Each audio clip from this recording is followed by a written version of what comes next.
Welcome back, friends. My name is Michael Yates, and this is the Ridgeview Pod. My guest today, Jonathon Hash. Great to have you back, buddy. Thank you. I love being here. Man, I am embarrassed to say this, but I think this is the first real podcast of 2025. Oh, really? I believe so. Okay. I could be wrong. Now, I don't know if that speaks Happy to New Year. Right, exactly. I'm not sure if that speaks to how busy things have been or that I've lost touch with you guys and I've missed y'all. So, I'm glad that this is a great way to start 25's podcast information sharing. We've got an exciting program to talk about, and when you were last on, you were with the STOP program. That's right. I guess we'll call it my New Year's resolution. It's April when we're filming it, so I moved into a new position here at Ridgeview called the Rural Fatherhood Program. Awesome. Where I get to work with dads. Yep. Very cool. And this is funded by the Department of Human Services, right? So, dads. I mean, we've got so many programs that deal with families or that are mom specific. What a cool opportunity for us to actually reach that other dyad of a child's life, fatherhood. So tell me about it, and let's just start with the beginning. What does it do? What geographic area does it serve? And what's the curriculum that you guys are using? Yeah, sure. So anywhere there's a Ridgeview, we can go. With the technology and telehealth, we can do virtual groups, or we can just do some traveling to get to any of the counties we serve. That's Anderson, Scott, Campbell, Union, Morgan, Roane, Fentress, Pickett, which is Fentress adjacent. Yep. So anywhere there's a Ridgeview and the mobile clinic. Yeah. Mm-hmm. And the jail. And the jail. We'll get to that. Very cool. But that looks to be like the next group we're going to set up. All right. That is a huge swath of area. Mm-hmm. So how do you connect with those dads? Well, right now it's we're doing a lot of outreach, doing a lot of networking. I'm talking to hospitals, I'm talking to DCS, the health department, anywhere where you're going to find dads. And right now I've got a lot of internal people where maybe their therapist says, hey, there's this new program, might be worth checking out.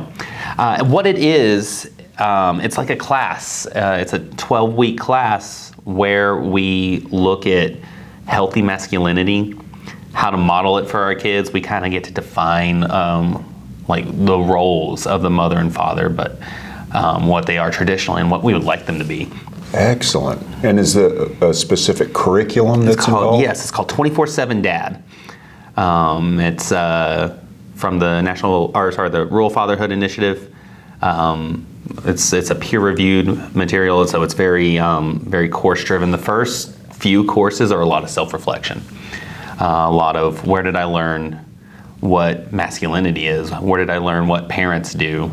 How did I learn about emotions? And then how do we model that for our kids, and how would we like our kids to approach these things? Wow, so it starts with know thyself first. Okay, I love that.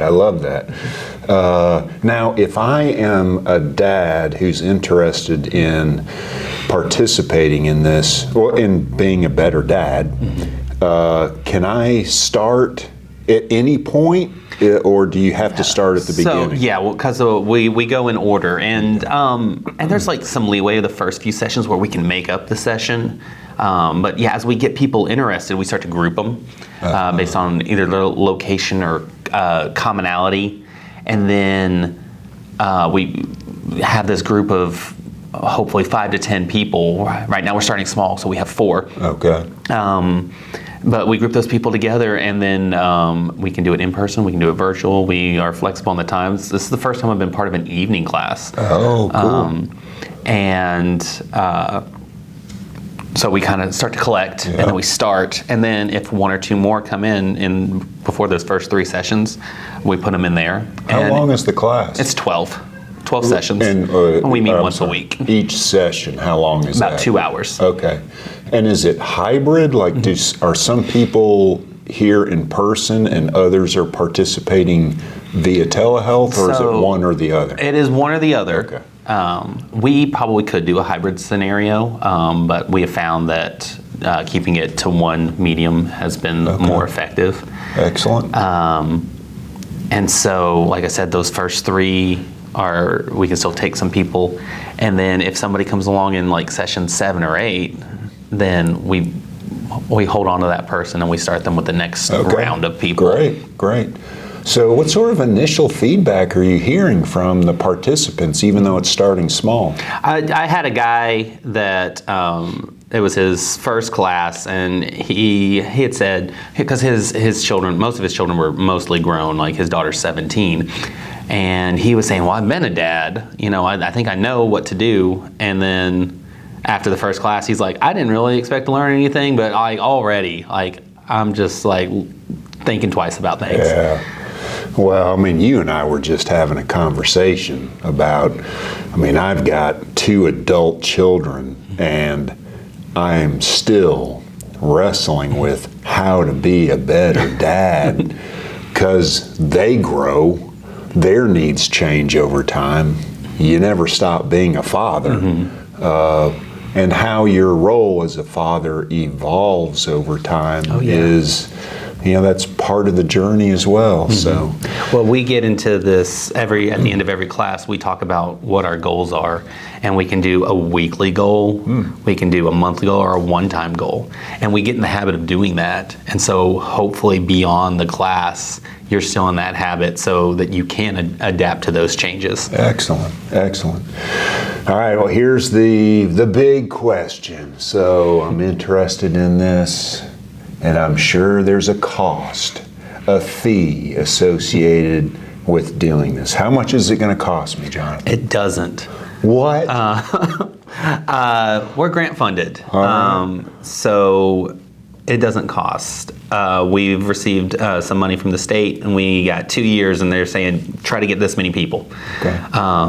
And so it doesn't. We don't have any of those costs to our dads. Excellent. So if I'm interested, how do I go about getting registered or finding out if I'm eligible to participate? Sure. Most people are eligible, even if you're not a biological father. If you have custody of a child, if you're a step parent, that's still okay. If you already get services at Ridgeview, talk to your counselor, case manager, whoever that is, and have them reach out to me, or we can give out my number. Okay. So contacting me is the way to go. If you don't get services at Ridgeview, the only thing we ask is that you do the intake. No, those are normally done at the walk-in times. And I can walk people through that process too, so I say go ahead and give them my number. Otherwise, you just get in touch with me. Okay. And we've been good about setting up intakes for people that don't have that early morning availability. Excellent. We've been setting that up and go ahead and doing it that way. We've had a little bit of budget to help people overcome some transportation. Okay. Have a guy court-ordered from Union County, lives in Knoxville. This is the closest location to him. Okay. And he's just been very grateful. Great. Oh, well, that's excellent. Okay, so in the comments section, we'll put the phone number that they should call to reach you. All right? Absolutely. Excellent. Well, what else do we need to get out there right now? So there is an evening group, and you also have a current day group started, and you said you're about to begin a class in the jail. We're going to do a class in the jail, and I'll talk to you about peer groups too. Oh, okay. So we actually toured Anderson County Detention Facility this week, and they're very excited to have us. They're just going to put us in one of their classrooms. And the director over there is just taking signups right now. Okay.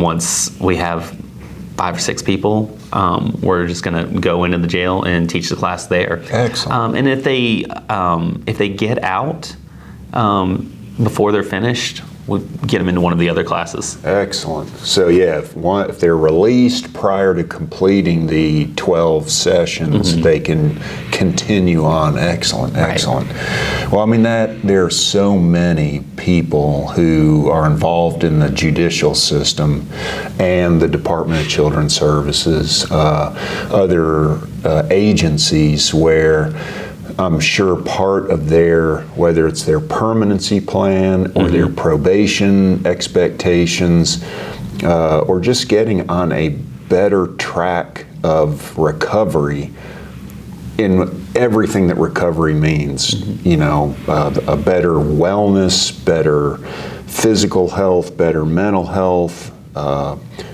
substance use treatment. That being a better dad is part of that as well. So it's really neat that we are able to offer this. Yeah, and we have, you know, being part of RIGI, we have connection to so many services. And so as we start to break down some of those walls, some of the guys might be like, maybe I do need some therapy. Yeah. Maybe I need to get checked if I need medication. I need somebody to help me get a job. Yeah. I need some help with recovery. Yeah. We have all those things. So that's cool. I am so excited that you're a part of this program. I think you're the right guy to help get it up off the ground and come back 6 months and tell us how things are going. Absolutely. Yeah, I found it's been a challenge for me trying to be a parent. Now I don't have any biological children, but I have a daughter that I take care of. I would call her my daughter. Yeah. And so it's kind of challenged me on that too, to improve and set goals with her. And now we have a group chat with her mom where we send each other frog pictures. Yeah. Excellent. And then I'll tell you about the peer activities. Yeah. Anybody that's enrolled in the 24/7 Dad program or has completed it would be eligible to do like these community events. So no, we've talked before about the adventure therapy and rock climbing. We talked about just maybe getting the group together to go bowling, go for a walk in the park, and then build that sense of community. And then like something that's kid friendly too, so they can bring their kids along and show off those dad skills. Yeah, that's excellent. I forgot when we were writing this proposal for this grant that was part of it, and it's essential, you know, being able to test out and practice what you've been learning in the context of other people that you've been learning with, and modeling, you know, some of the dads who may have already graduated, say, role modeling to new dads that are just starting the program. It has so many benefits, it seems to me. That's really neat. So you're saying one day I may be out there on that tower with you helping a group of dads. That's true. Awesome. Well, that's excellent. All great news. As you know, we like to conclude with a few rapid-fire questions to let not just our staff know a little bit more about their colleagues, but you, viewers who maybe are getting in touch with RIGI for the first time. So it's been so long, I have no idea if I've already asked you some of these. Been through. Right, I've got so many, but let's just try a few of these and we'll see.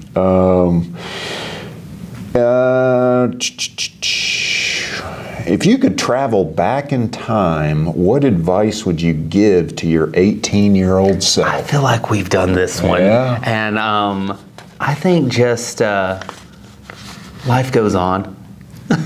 Yes. I like it. My 18-year-old self could have stood to hear that as well. Yeah, maybe invest in Bitcoin. I don't know. All right, yes, the investment aspect. I still think of my father after I got my first job, him asking, "Have you started your retirement plan?" and thinking, "You fool. you old man who's so disconnected, you don't understand that I'll never grow old. What a mistake I made. So I was the opposite. I around 20, I started my first 401k, and then it rolled over and just like fell off. And I got like $200 out of it, and like, that was it. Well, man, you started. If you could only watch one movie for the rest of your life, what would it be? I narrow it down to two, and it would be the original Star Wars, or Stardust, which is like a really whimsical fantasy movie. It's got Michelle Pfeiffer and Robert De Niro. Oh, wow. Charlie Cox, and it's very Princess Bride a little bit, but it's just a lot of storylines going all over the place, and they come together very nicely. I am such a fan of movies. I'm surprised I don't know that one. What's one thing you're most afraid of? I think just becoming like people that have hurt me. Yeah. Would some people say that's the shadow? Maybe. I think the it's Jungian shadow. I think it's just anything that resembles the characteristics of people that have hurt me before makes me uneasy. Yeah. Thank you. That's a good one. What's the most interesting thing you have in your wallet right now? In my wallet? I don't know if I have it anymore, but I used to have my ninjutsu license. But I think it's expired, and I don't think I have it anymore. So it looks like it's this Dave & Buster's card. All right, that'll work. You just never know what's in someone's wallet. I am embarrassed to tell you what's in mine, so we'll skip that altogether. Your favorite book growing up? Growing up, my favorite book was called A Spell for Chameleon, another fantasy series about going on an adventure and trying to find the magic inside the main character. That was my book as a kid. Okay, cool. Well, we started out kind of thinking, though it's April, end of April, Happy New Year. Anything new for 25 personally? A new goal, a new resolution, something that you're working on? I've been in grad school, and that's been my big focus. As far as personal goals, I'm just trying to be a kinder person. I'm trying to just build a stronger integrity in myself and gain wisdom. What a noble goal. I love it. That's a perfect way to end, I think.